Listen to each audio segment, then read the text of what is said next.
everybody. This is a really great pleasure to welcome you to Startup Ole, and starting today having such a really incredible panel. The title is really interesting, and catching, appealing, sexy, connecting ecosystems is a must after COVID-19. So we have here some panelists, some top 10 guys, internationals, and again, welcome to Startup Ole, 100 Digital, and thank you for being here. Thank you to the audience to joining us, and thank you also to Everest Foundation to be supporting and collaborating with us. And now, just saying all the success, let's have a really sexy panel. Be naughty, guys. Be hard, and let's bring the best of all of you. So I pass you the floor to the moderator, and let's enjoy the party. And always startup, ole. Thank you very much. Good afternoon, everybody. I think I should have dressed differently if this was supposed to be a sexy session, but let's see what we can do anyway. My name is I'm the CEO of Ideals, a consulting firm that is part of Everest Group, which works with corporates, VCs, startups, and academia to build the ventures that hopefully will drive the energy transition. Previously, I've dedicated 17 years to launching ventures within big corporates and also as an entrepreneur. And I have the pleasure to be the moderator today. And maybe as a first thought to introduce the panel, I think if we look at history of mankind, it's actually that the speed of innovation has been linked to the size of the knowledge networks. And the knowledge networks itself have been defined by the reach of communication in space and time. And if we look at the centuries, we see how we sped up with inventions like writing, printing, and today, obviously, the internet enables us to have basically the knowledge of mankind at our fingertips. So theoretically, the networks should actually be global, but we all understand that in reality, we still face a lot of fragmentation. And so today, I think we are here probably would agree, I expect, maybe somebody will disagree, that connecting ecosystems is something we still have to work on. And I'm really looking forward to get your perspective on sort of what we can do actually to make our ecosystems even bigger, more connected, and being able to use collective intelligence even better than we are doing that today. So I'm happy to introduce our speakers today. First, we have Maria Calvo. Maria is the Director of Business Development and Customer Experience for Impact Hub Madrid in Spain. She actually combines in her career experience in digital as country manager of eBay, in the non-profit sector as country manager of Ashoka Spain, and then actually in corporate social responsibility and talent management for Grupo Vips. And in her current role at Impact Hub, she actually tries to connect the whole community to actually just use that collective intelligence better, and also to offer value-added services to enable the growth of the entrepreneurs that she serves. Second, there is Jorge Gonzalez. Jorge, I'm happy you're awake. Yeah. Jorge started his professional life.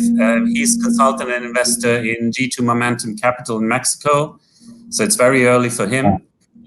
Jorge started his professional life actually being an entrepreneur himself. And after exiting the multinational software company he had created, he started to support startups, first serving them as a consultant with G2 Consultores, and then investing in them via G2 Momentum Capital.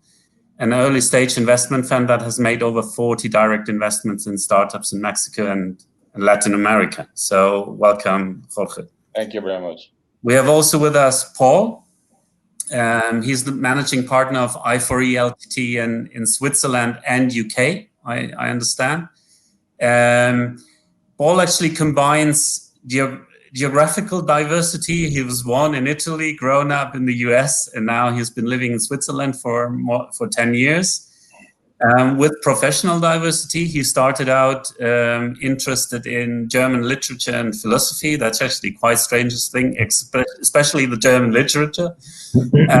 He worked for Silicon Valley companies in enterprise and open source software, and has co-founded, built, and advised startups in different, mostly tech-related sectors like cryptography, software as a service, smart home, smart city, and fintech. And he's a partner of I4E, as executive consulting firm, consulting, coaching, and investment business. I also welcome Sebastian. I'm very happy you could make it. These days, I guess, are very busy for all of us. He's director of the commercial office at the Embassy of Chile in Spain. Sebastian has a broad experience both in public sector and private sector. In the private sector, he had commercial and marketing roles in banking, services, and technology. And in the public sector, he has been trade commissioner in Russia and currently in Spain. So welcome, Sebastian. Thank you very much. There's also with us Anton Rodionov. He is investment director of InMind. He specializes in working with startups, specifically blockchain and artificial intelligence, launching projects from scratch and finding the best possible solutions to successfully bring these ideas to the market. And his current focus as investment director at InMind is providing fundraising and business development solutions. And he's also the co-founder of an online educational platform. There's also with us Augurios Spiridis, he's CEO of Anthology Ventures, based in Bulgaria and Greece. It's a business angel-based venture studio for startups, which offers in parallel incubation, funding opportunities, and curation to both investment-ready startups and early-stage investors. He's also supporting other initiatives like Innovation Farm, where he helps implementing accelerator programs, as well as trainings for mentors and investors. And what he specifically mentioned about himself, that he loves learning by mistake, because that's what him and his team has really brought them forward. And as he says, by the way, I also work as a consultant. With that, I think we have a fantastic panel. I'm really curious to get your perspective on the topic connecting ecosystems. Is it a need, and what can we do to actually bring it forward? So I would first give the floor to Maria. So please, we should limit our contributions to around 5 minutes so that we still have a bit of time for questions at the end. Okay, thank you, Bernard. Well, hello, and thank you to all the organizers of the Startup Ole for including us in this very forward-looking discussion. As Bernard was saying, we are a global network of entrepreneurship communities, and we are now present in more than 100 cities around the world. What we do is to connect and make it possible for all these people, entrepreneurs, and organizations to generate positive impact through their professional activity. And we do this by generating collaboration in our work spaces and building ecosystems that connect very diverse agents. What we all have seen, the COVID-19 has had a huge negative impact in the projections of economic growth. And today it's critical to focus on reactivation of the ecosystem, strengthening the support networks, and also investing significantly in fostering developing skills and capacities in people. And this requires that all of us make an effort in connecting and facilitating collaboration from all the actors. To do this, we need two things, basically, which I think are essential. The first is to have relevant data, and the second, share objectives, to have an agenda that really guides all the efforts towards this common objective. And that was these two things were the reason behind a collaborative effort that all the impact hubs in Spain have undertaken, and is that we have developed an index to measure the impact of entrepreneurial community ecosystems. Okay? We started the measurement of all the indicators in January, February this year, which was just pre-COVID context. Then during the confinement, we decided we would continue analyzing all this data, but obviously we had to include a different point of view and new ingredients in our approach. And one of them that came coming up was the question, why do we want to understand and measure the social and environmental impact of an ecosystem too? Because usually we measure impact when we need to obtain financing or when we need to be accountable in front of investors. But for this index, our motivation was to really understand what is behind social, economic, environmental changes in Spain. And then we could monitor their evolution and we can find the spaces of opportunity for them. So that was the goal with our study, to understand the present today and which are all the factors that really impact how an ecosystem is working, and then serve as a guide to build a better future that focus really on foster entrepreneurs and generate impact. So we had to dive deep in the relationships of all the agents in the community, but with each other and with the environment. And that's more or less what we did to make a living representation of these ecosystems, analyzing more than 130 sources of data, which we classified in 3 axes: the economic, business, sociocultural, and environmental. And through this axis, we made a comparative analysis of all the 50 Spanish provinces, understanding each region as an impact entrepreneurship ecosystem. Then we made a ranking with all of them based on the different indicators. And we detected several areas of opportunity in each of them, especially when you compare how differently they perform in these indicators. But also we saw an interesting number of correlations amongst very different variables. More than 60% of the data we crossed was correlated, which really confirmed how deeply the dynamics and interrelations within the ecosystems are and how important they are. We saw correlations between business density, active labor market, but also between cultural spend and the business infrastructures. So all of them are very, very tightly interrelated. So we really hope the results can help to reactivate the entrepreneurial ecosystem in different regions. And hopefully we can help identify which are the key agents in these networks and help design and implement initiatives that allow for that. Just to summarize, we have found that ecosystems that are most interrelated and have stable internal ties are the ones that collaborate the most and generate better resilience. And the same, the ecosystems that are best connected to the outside are the richest and the most innovative. So definitely we have to promote networks, program projects that allow the ecosystems to be more and better, because that will be a key factor in the recovery. Thank you. Thank you very much indeed, Maria. Well, let me give the floor to Jorge. So Jorge, whenever you're ready. Okay, thank you. And thank you to all, and thank you also to Startup Ole. It's a pleasure to be here, although it's very early in the morning here. I'm happy to be with you guys and discuss possibilities of interconnecting. Maybe schedules are the only inhibitor of connectivity between us.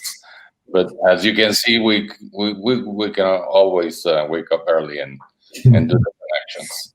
So in terms of the connectivity between ecosystems in the whole world and in our country in particular, my thinking is that it has been happening for a while now.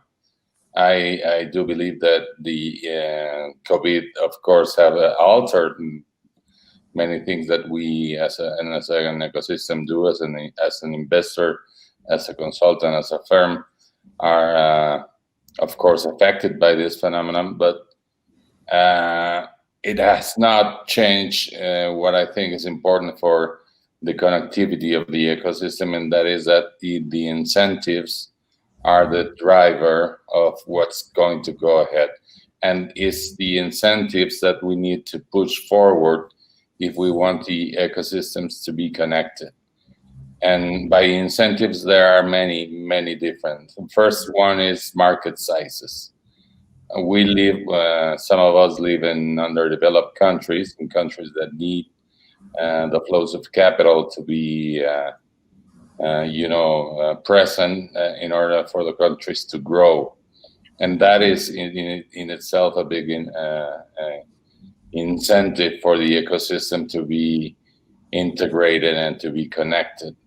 There have been a few Mexican and Latin American companies that have grown big enough to be reaching the Series B investment, and obtaining big amounts of investment dollars in order for them to move. Now, there is not one investment firm in investment fund in Mexico that can carry on a Series B. They don't have enough dry powder, even if they want it. So in Mexico, in Latin America, if you want to be a very big company, if you want to grow big enough, and unicorn is a bit far away, but if you want to grow big enough, you definitely need outside investors. So that's a big incentive for our ecosystem to be connected. Of course, in Mexico, we always look north, and we always look to Silicon Valley, which is not necessarily the best way to go, but it's the way that we do it. Of course, there are a few European funds operating in Mexico, but that's very, very little activity there. There are very, very little activity from Japanese or Chinese funds in the country. So we're stuck with the gringos, as you probably know. And that's how it's been in terms of investment. So there's an incentive there. If you want capital, you have to look north. So you have to, connect your ecosystem to that of the US and the Silicon Valley and all that, in order for you to really grow to the big leagues. The other thing is market sizes and market, power. If you want to build something that is really important, you need to do it at least regionally. And that's something that all the South American countries know very well. For example, Chile, I don't know, you guys have 15 million or something inhabitants, right? When you build a company, in Uruguay, for example, they have 3 million. In Colombia, they have 40. So if you want to build something really big, you need to look outside your borders. And most Latin American companies understand that, and they build their business from the scratch in a regional design. At least they want to be the leader of Latin America. And in order for them to do that, they always have to move to Mexico at some point, because we have 120 million inhabitants, and that's the biggest Spanish-speaking market in the region, and it's a necessary step for them. So we, as Mexicans, are very much interconnected, because we are always a market that these guys want to go to. We've made, as an investment firm, we've made 4 or 5 investments in companies that are doing some sort of soft landing in Mexico. So there's a way of interconnection that needs to happen, and it's all about the incentives. If you need a market, you will have to move outside of your borders, outside of your comfort zone, and look elsewhere. So that, I think, are the big incentives for making interconnection happen. You need to the flow of capital, the flow of people demanding your goods and services is what moves you outside of your country. So I think interconnection is a matter of aligning those incentives and making it happen. And I think venture capital has a big role to play. I think the more international funds come to emerging markets, they're going to find out there's a pool of talent, and there are fantastic startups and fantastic founders, educated worldwide, by the way. We in Mexico tend to educate our best outside Mexico. So this pool of talent is huge, and it's therefore tapping if international funds, European funds, come into the country and explore this region that it's rich in terms of potential. Thank you very much. Thank you very much, Jorge. Very interesting. Paul, I guess it's your turn. So thank you. Okay. Thank you very much. I'm also very happy to be in Salamanca in the new way that we get together, hopefully not for much longer. So I'm not speaking so much from a specific country. I mean, like my introduction, I was born in Italy. I grew up in the States. I studied German, so I lived in Berlin. I've lived in Milan and Amsterdam, all over Europe, helping companies and startups, move from the United States to Europe, which is an interesting challenge, which I'd enjoyed. For me, I really think of the startups that I coach. I do executive coaching, but in many cases, I'm talking to Chinese banks about how to do fintech or crypto finance or new kinds of investment types. They're giant corporations, but startups. I also work with small European startups. And I think COVID, and just to talk a little bit about that, has had a lot of negative impacts that we've all seen. I think we recognize, whether it's isolation and separation from family and friends and all those things. But I think that there are some positives to be taken. And what I see is there's an opportunity for, and I've seen many of the startups that are focused and use this time to work, to grow their business, to think about what they're doing, to develop their software. These are sort of moments when they can focus. There's not too many people going to accelerators and traveling. So I think there are some positive aspects. It still means that you need to reach out. And I think we have the technologies, and I don't know about the rest of you, but I've used WebEx for more than 20 years. I mean, I've been online doing things like this for many, many years, whether it's doing demonstrations or sales meetings. So I think we're accelerating more people, everyday people, not technologists like myself or people in technology, to use these kinds of technologies. So I think that is an ability for people to some extent stay connected without having to travel and to bridge further distances. And so I think there are some, to try and look at this with a little bit of a positive perspective. What I see, for example, is some of the startups, and I think of interesting ecosystems. I've coached now, and I'm coaching 2 startups that first came together in a hackathon about COVID. So these people, and there are 7 of them, have never met each other face to face. They started this idea. They won an award for a pitch contest, and they're getting investment, but these people have never physically been together. I think that's very interesting. I think it gives us an opportunity to think about how startups are and how they could evolve. So one person in Finland, one person in Hungary, one person in London, one person in Italy, and this sort of combination, this sort of virtual kinds of ecosystem.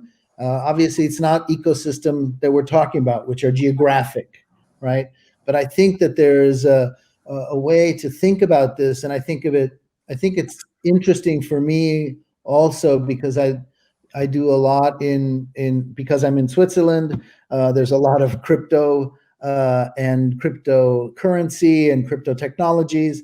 This kind of idea of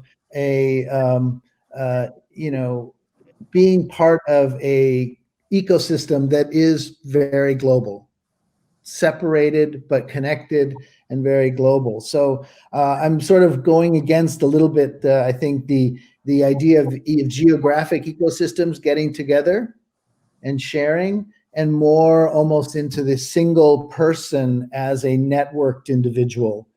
And I think that is, at some level, many startups and many entrepreneurs are single people that are then networked, and it's their network that makes them, that interconnects them. And I think those people are perfect also for what we're talking about, ecosystems. So they, like me, worked in Silicon Valley, but I lived I lived for 6 months in Milan starting an office. And then I moved someplace else and I started another office. And I was always sort of connected, but this sort of a little bit more virtual relationships, I think, make the ecosystems that are geographic, allow people to sort of move in between them. And I think that also helps the ecosystem. I think people, what may have also been described as digital nomads, right? So digital nomads as people that would live in Thailand and write code, and then they would move to Mexico, or they would move to Switzerland and they were writing code for companies, freelance or whatever. So I think there's a development. Part of this development of COVID gives us the opportunity to think about individuals as networked individuals and how that fits into growth of ecosystems, and how you can thinking about how ecosystems can attract or be interesting for these virtual, let's call it residents, right? So I think there are a bunch of different topics around, just to sort of separate it from the geographic, to think about how individuals are dealing with this and how individuals become part of these ecosystems can move in and out of them. I see many of them, just to wrap it up, moving out of Silicon Valley, going someplace else because they don't need to be there anymore. They don't want to pay the rent, and they don't want to necessarily be on top of each other and be commuting, and they could go live like me, I go up into the Alps. I have 4G, and I can work from the Alps. And I don't, I automatically get social distancing, except from cows, so and sheep. Anyway, so these are just sort of thoughts. Since I'm not geographically focused, I think about how entrepreneurs and individuals are starting businesses, and how their mindset and how this situation can affect those kinds of the ecosystems you're talking about, and the way they think of creating their own ecosystem, whether it's a company or their network of friends and connections. Thanks very much, Paul. I found very interesting that idea that sort of these virtual networks are actually an opportunity to then decentralize the ecosystem, no? I didn't want to use that word. I've been working in crypto so long, I don't want to use that word. But Anton, maybe you can bring it up. Thanks very much, Paul. Sebastian, it's your turn. Thanks, Werner. Thank you very much. I'm really happy to be joining this panel. hopefully I could join at the last moment.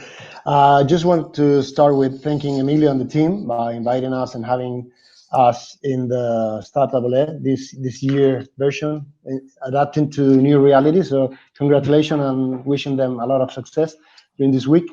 Probably you're aware of what we do, but as per Chile, we are the Trade Commission of Chile, and we have presence in 56 markets throughout the world.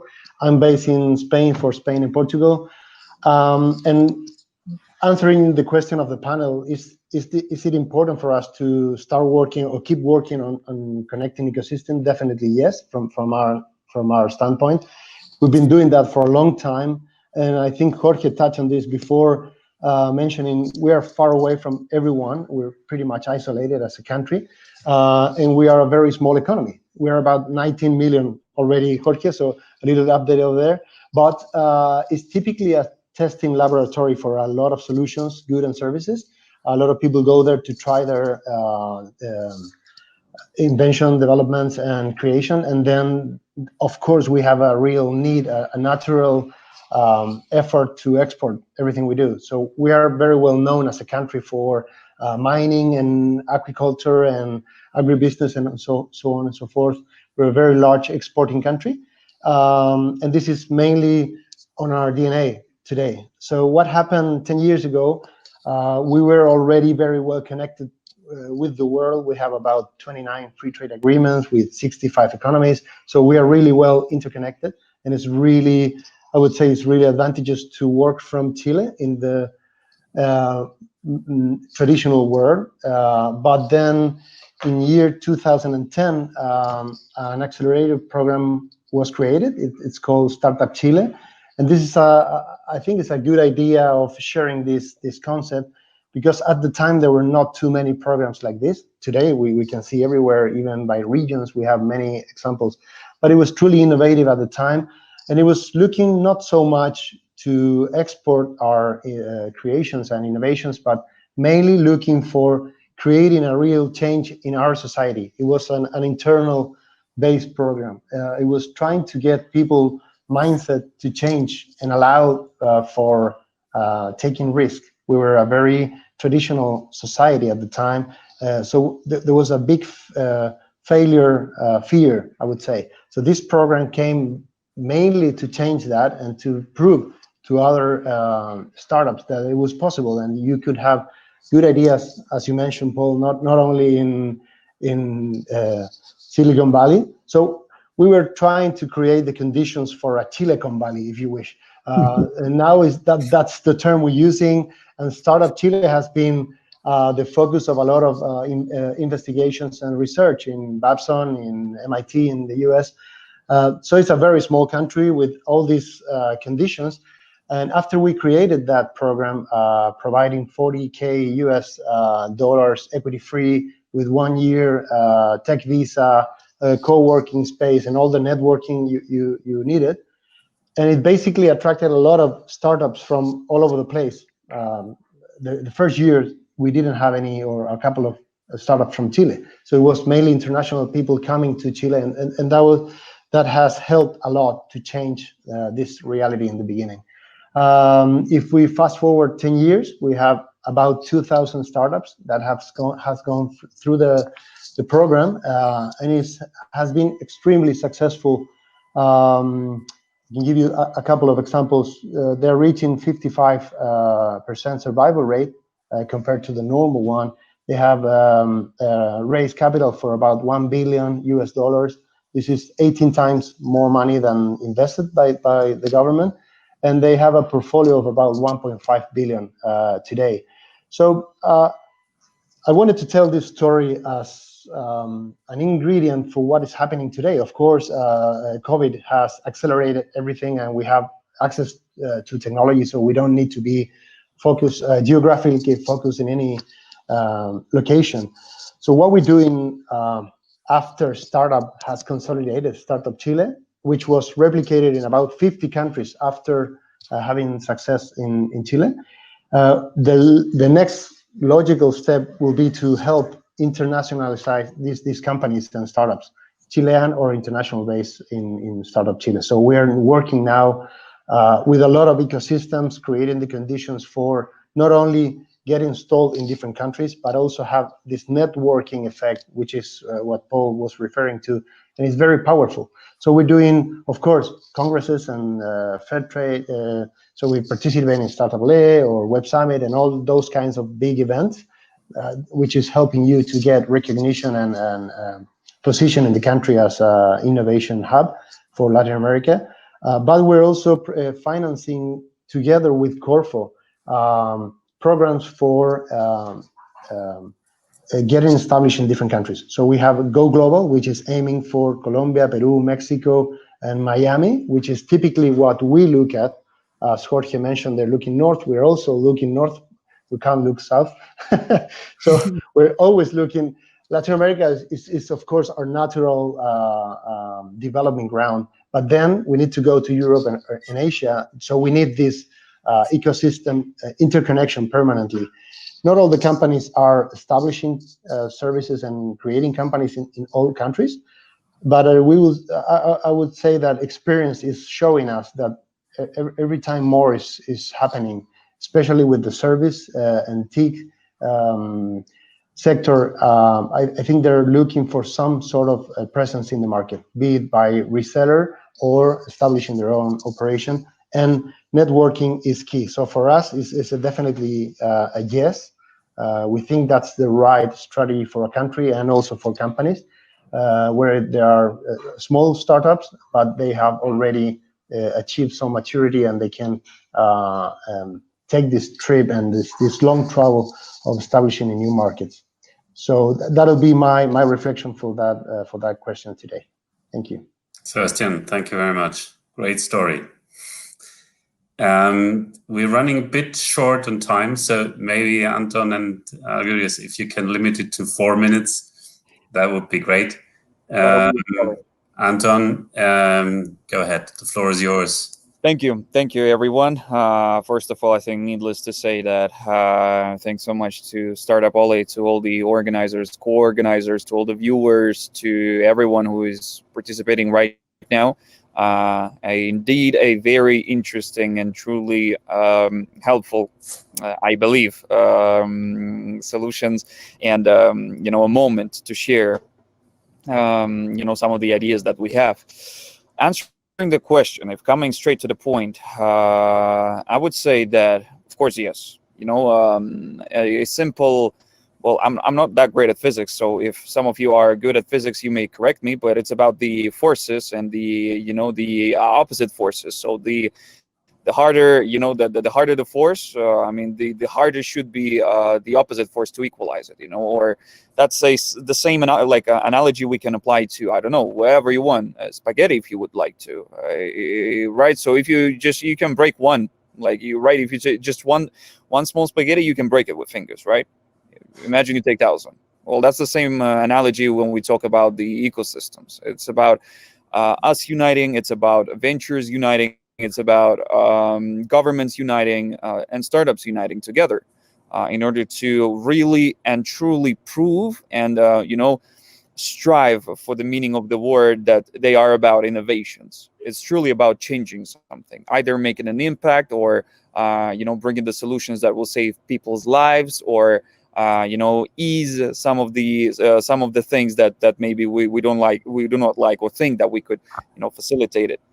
In Mind, I think, is a good example of not to brag, and of course, since I'm coming from In Mind, why not? Why wouldn't I tell that the In Mind is good at it? So the idea of creating a sort of a global ecosystem where we are able to unite startups together with venture capitals, with the government representatives and the corporates gives us an opportunity to really open the doors and get that access for startups to see what's outside of the their local market, what's outside of their national boundaries.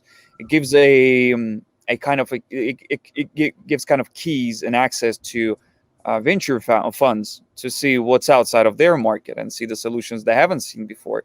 And I can truly support the idea of Paul and Jorge. They both said it, that the market is far bigger than what we think. And it's the fact that it's not only that we should aim at localizing something. But what I truly think we should not do is to try to be the copycats. When we try to say, oh, well, we are the Silicon Valley. Of course, we all love it, when we use it as a reference. But for instance, we had a chat with Steve Blank, and we had a chat with Tim Draper, and they were the ones who initially, they have a legacy of, the whole Silicon Valley, behind their shoulders. And the idea is that, look, if you're able to connect with everyone in this world, but still act on your market, knowing exactly how to apply it, then there's no pretty much boundaries in terms of how to scale it and how to grow with it. Answering the question, about the COVID, I think, well, and maybe it wouldn't be me if I just, didn't agree with, everything that was said. The COVID just showed us that we are really far behind in the game of technology and adoption and supporting. Everyone was saying, okay, we should support startups, we should support the initiatives. The COVID just exposed all of the weaknesses that we had. That's my opinion. That's my take on that. Because throughout all of the, all of the times we were saying, okay, well, we should stick to technology. And then guess what? When we were obliged to sit at home and start developing and figuring out how to do it, by using the laptop, suddenly we see the burst of startups and we see the burst of great ideas coming, to a point that, well, it starts to attract the attention. But my critics here is not only about that. It's not about that we were already far, behind in the game. My critics here is about that there are so many startups, and I can most definitely, you can mark my words on that.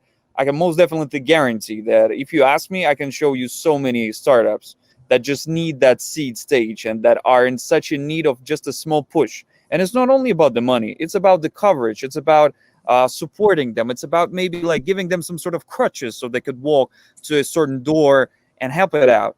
We are not only working for startups, we're also working for corporates and big VCs, and we're trying to tell them, look, guys, if you give us a try, we'll show you so many startups, you'll be amazed by that. I will bet everything that I have that you will say, wow, that's a thing. Why haven't I heard of it before? So my idea is to stop maybe giving huge grants of the governments that can sponsor millions and millions to a project that in a year will come back and say, look, we ran out of money, we need a fundraising again, rather than try to split this type of grant and provide a small push to the projects that will be coming from the developing countries, that will be coming from the countries where women cannot even be the entrepreneurs. This is what we're facing right now. We're in the 21st century and we still have to deal with it. And that's the thing that we're trying to do, guys. We're 7.6 billion in the whole world. Just imagine how many great ideas will we be able to generate if everyone had an access to it, and that everyone could see each other, at least even through the cameras, doesn't matter, but at least the simple access, that's the idea. And I'm just going to cut it down and probably come closer to the end, but on the fact of how to embrace it, on how to, what we shall do. Of course we shall unite, but not only that we shall unite, we should break the barriers in terms of, okay, well, we'll have a look at you when you're in the Series A, when you're in the Series B. Jorge said that there is even a problem with Series B. So how about we give a try to startups that are about to, bring something groundbreaking and maybe save lives, maybe, I don't know, bring something truly innovative to that. That's my take on that. So bringing innovations and bringing startups together and all the ecosystem together, a must-have option. It's about time. And I think we should have done it already before, way before. And it's not only about uniting with each other, but it's also about adjusting and knowing exactly what's the best fit for your market. Although, as Paul said recently, as Paul said before, and I agree totally, you can connect with everyone. You can literally go international and connect with all the VCs, with all the government representatives. But if you know exactly how to apply this to your market. Let's say the market can be Europe, Central Europe, not only the sort of country, right? But if you know exactly how it works, that's how you can work this out. I'm done. Sorry for going over the limit. Thank you, Anton.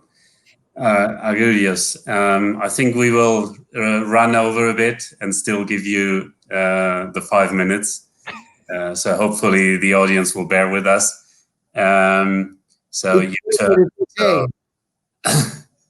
Okay, I'll try to knock the last of them out. So I think there is no doubt that lately we're experiencing an extinction event for companies. And this extinction event is a part of a broader Darwinian process that started before the COVID, and it's accelerating today. Now, startups in specific are symbiotic entities. They need bigger companies, they need established companies to exist, both to differentiate from them and also to cooperate with them in order to get early adopters. So the startup challenge cannot be examined without examining the broader challenge that companies today have. And this challenge has to do with business model changes in many sectors like the transportation, the financial services sector, the education, travel, you name it, as well as government, because probably the government business model might need to change as well as we speak. So for this question, if it is a must, I believe it's a kind of a rhetoric statement. It is definitely a must, to have a cooperation between ecosystems. So the question should probably be rephrased if it's not a must, but what exactly is cooperation? What is cross-border cooperation specific? Now, because the topic is very broad and the time is very, very small, I would say a few things that I can talk better on from my point of view and where I'm standing. There's definitely more need for cooperation between angel investing ecosystems. And why angel investing? Because they are the first money in before VCs. So since angel investors precede VCs in this funding cycle, certain steps have to go and educate, incentivize, and help both angels as well as the organization, formal or informal, they belong to. So since this is an international problem, I think it's not a good practice to try to solve it locally, as well as the incentives, the practices, and cooperation method of angel investing entities, no matter if they work individually or in groups. So any incentive, any plan to encourage funding in early stages, I think should go under some kind of international harmonization process, because all those differences in the ways systems operate, they only create friction and more problems when investing takes place. And because you all know how difficult it can be to have startups, teams from different places. Imagine if you have investors trying to co-invest from different regions. And imagine how easier that could be if the investors from different regions had a more homogeneous way to talk, cooperate, and agree upon. That is not existing. There is a lot of theory, a lot of articles about what to do, best practice here and there, but when it comes to the point, the agreements are different. There are different legalities that makes things more hard and more time consuming, and of course, more expensive. Another thing that I believe is that governments are the catalysts there, along with organizations. So instead of a government trying to solve an angel investing or, trying to boost the ecosystem in a local way, it should try to solve it in a regional way by harmonizing practices and, of course, regulations. The last but not least has to do with tech transfer. And it's exactly the same problem with angel investors, with universities.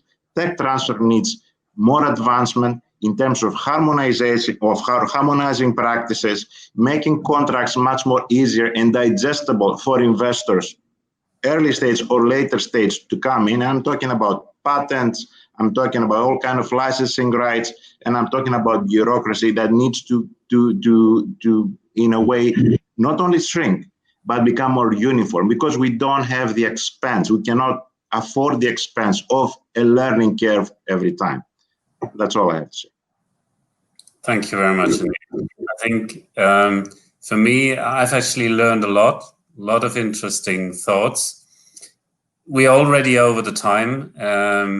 So maybe just one question and a very, very quick answer, sort of one sentence, sort of, what is your advice? What we should all be doing tomorrow to contribute to this better connections between ecosystems?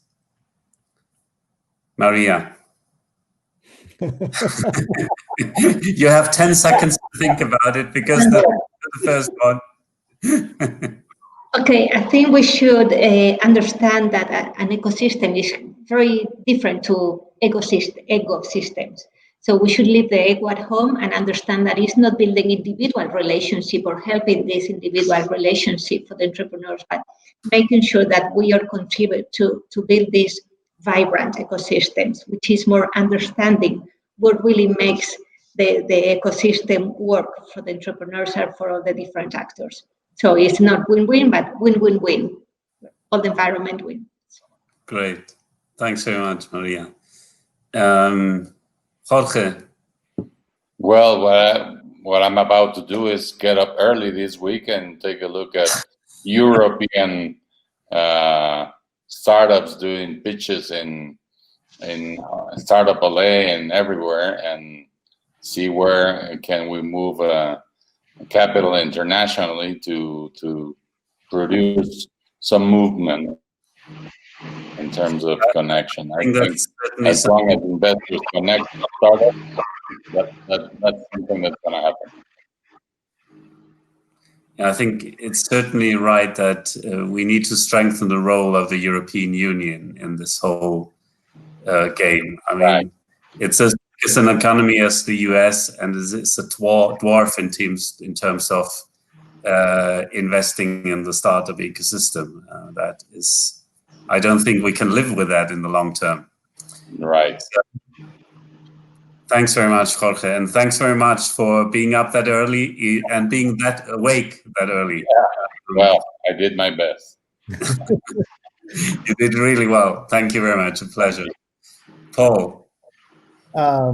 Yeah, so I think what Jorge is doing, I think it's actually an interesting idea. I mean, I used to do it all the time from the States or back and forth, but I think that what people should do is actually find these kinds of programs, startup acceleration programs, and should listen. You know, the pitches, for example, should be more open, so someone could listen in on pitches, right? So I could listen in on maybe there's a language issue, but in some places I can cover 4 languages, so I'm good, I think, for a little bit. And so I think that's what people should do. They should sort of reach out and look at these other countries. I also think that the Maria, the company that you're with, the startup, what's it called? Impact Hub. Impact. The Impact Hub. There's a local one in Bern, and they've joined, and they basically travel to other Impact Hubs. So I think if you're a part of Impact Hub, you can go or at least connect to other Impact Hubs. There's a network out there. I think people should just reach out and see what's going on in different places.